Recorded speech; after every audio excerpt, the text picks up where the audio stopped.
¿Usted ha escuchado hablar de la leyenda de la condesa de Pedreguero? Yo no la había escuchado. Se me hizo una historia interesante. Pero vamos a ver, vamos a escucharla. Comencemos.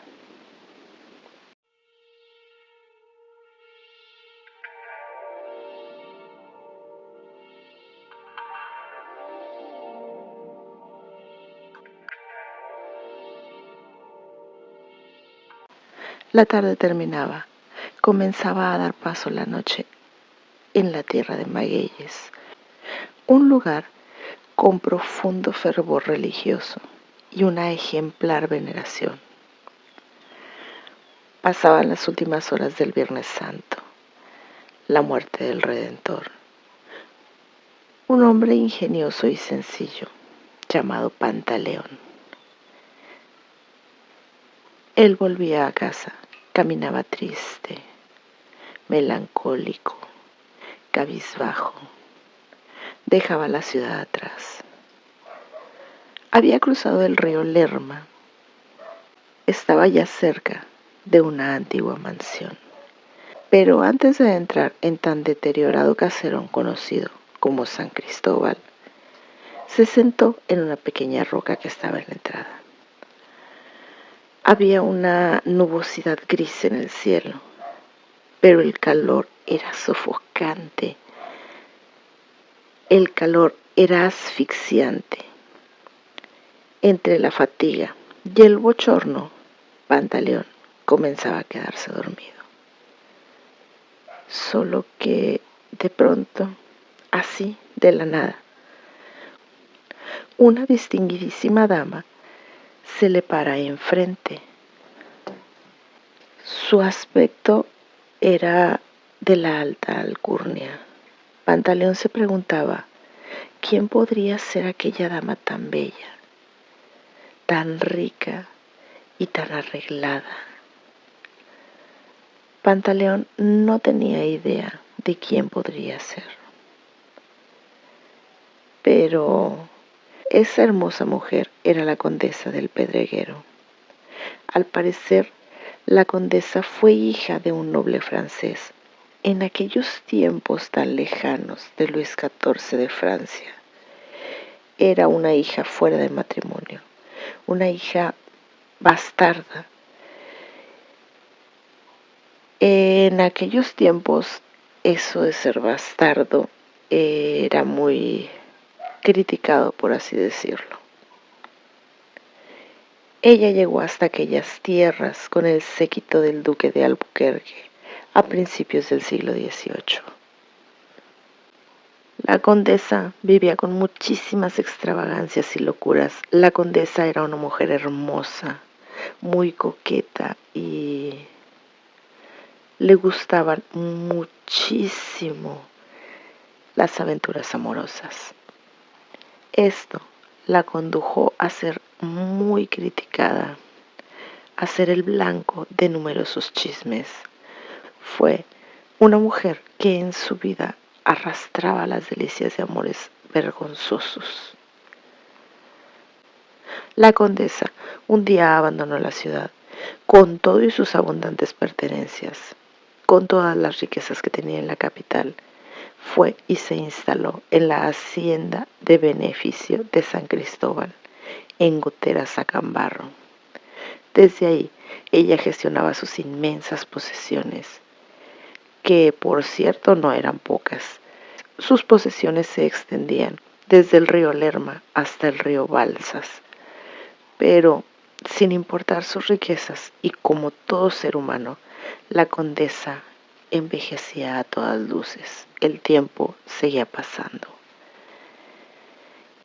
Y si la dicha perfecta llega en el atardecer para quien supo emplear bien su jornada, no es así para quien despilfarró lo mejor de su vida.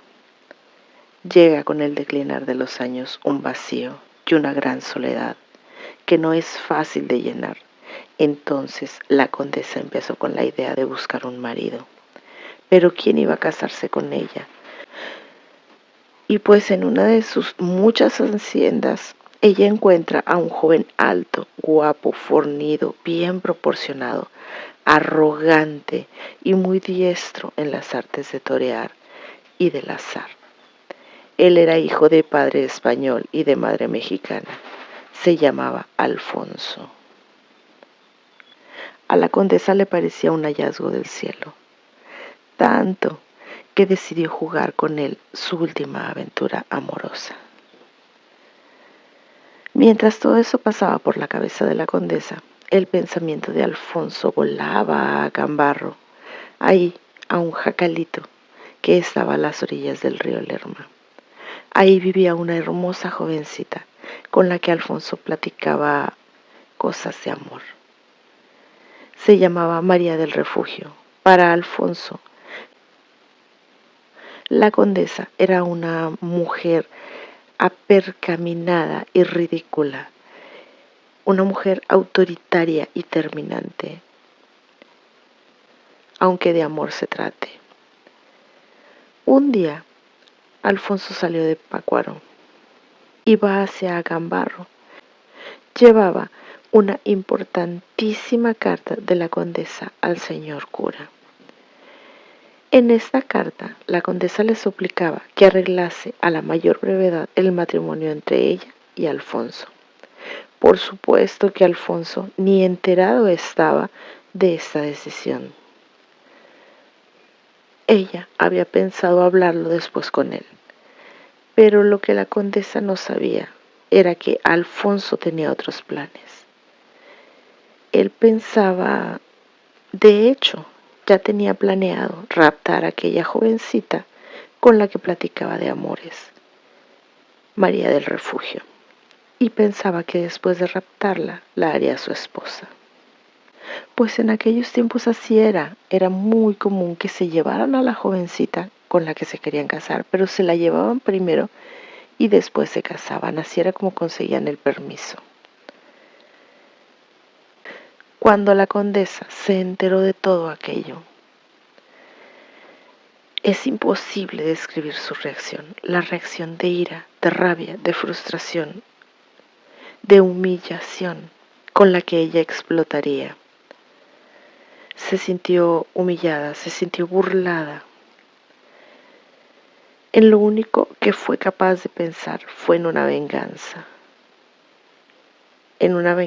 ejemplar, única, en una venganza que reivindicara su ego herido. A como diera lugar, se apoderaría de María del Refugio, esa lugareña vulgar, esa que le suplantó. Cuando la tuviera ahí, cerca de ella, la haría sufrir muchísimo, muchísimo, y después atraparía a Alfonso. Pero tenía que planearlo muy bien. Para lograrlo, primero se informó en dónde estaba trabajando Alfonso. Le dijeron que estaba trabajando con los franciscanos, que laboraba en tierras de la hacienda ahí cerca y que vivía con refugio en una propiedad del monasterio. Entonces se le ocurrió una gran idea para apoderarse de María Refugio. Su maravillosa idea fue hacer un camino de San Cristóbal hasta la casa de María del Refugio, solo que había un obstáculo insuperable, la fuerte corriente del río Lerma. Aún así, pidió que lo hicieran. Como estos planes eran muy a largo plazo, la condesa decidió dar una vuelta por sus propiedades y distraer sus impacientes deseos de venganza. Ese viaje fue inenarrable. Solo les puedo decir que a donde ella fue dejó huellas de horror y de sangre. Un día le llegó una carta a la condesa. Le llevaba la mejor noticia que le habían dado en mucho tiempo.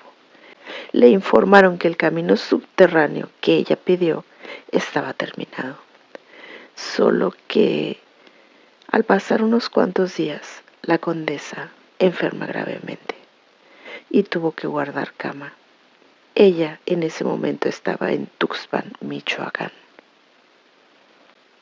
Entonces la condesa vio como la vida se le iba, se le escurría como agua entre los dedos. Así que le parecía urgente reconciliarse con Dios y optó por recurrir a un santo muy sabio, un buen sacerdote, para que escuchara su confesión. Ya fuera por sugerencia o por su propia iniciativa. El caso es que ella se comprometió a construir 3 templos. Uno se encuentra en Tuxpan, otro se encuentra en Huangapero y la parroquia antigua de Zitácuaro. Ella sentía la obligación de indemnizar de alguna forma a las familias a quienes ella les había arrebatado a sus hijos y los había asesinado. Así que se fundaría un colegio en donde se educaría a niños de bajos recursos, un hospital, un hospicio, un lugar para que se hospedaran los necesitados, y se dotaría muy bien a todas las iglesias de la comarca. Así fue como la condesa recibió la visita de la muerte en Tuxpan. Ahí aún se encuentran los restos mortales en el anexo parroquial, hasta que llegó la expulsión de los jesuitas de toda la Nueva España en 1767.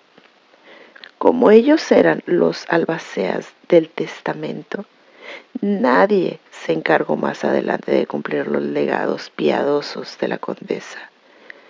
Dice la leyenda que a causa de esto, ella no puede gozar de Dios, mientras no se la puedan reparar tantos crímenes cometidos. Desde entonces anda desesperada por todos lados, anda penando. Tal acontecimiento sucedió un Viernes Santo, exactamente 200 años atrás. La condesa, en esa misma mansión de San Cristóbal, había cometido atroces crímenes. Ahora, sintiendo asco, vergüenza por todos sus pecados, la condesa llora, lamentando sus errores del pasado. Pantaleón, muy asustado, pálido, desencajado, sin poder pronunciar palabra, salía de San Cristóbal. Iba a llamar un padre franciscano del convento de Acambarro para que exorcizaran toda la hacienda, pues estaba casi seguro que allí habitaban duendes, brujas y quizás todo tipo de demonios.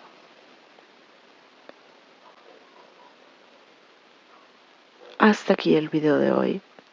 Muchísimas gracias por quedarse a escucharlo todo hasta el final. Gracias por todo el apoyo que le brindan al canal, con sus comentarios, sus suscripciones, compartiendo con las personas que saben que les gustan este tipo de temas. Sin nada más que decir y de todo corazón, deseo que tengan un descanso reparador. Buenas noches.